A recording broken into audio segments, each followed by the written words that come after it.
এই ছোট্ট ছোট্ট পায়ে চলতে চলতে ঠিক পৌঁছে যাব। এই ছোট্ট ছোট্ট পায়ে চলতে চলতে ঠিক পৌঁছে যাব সেই চাঁদের পাহাড়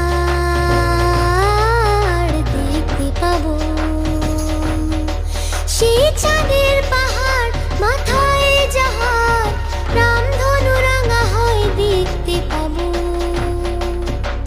ঠিক পৌঁছে যাব।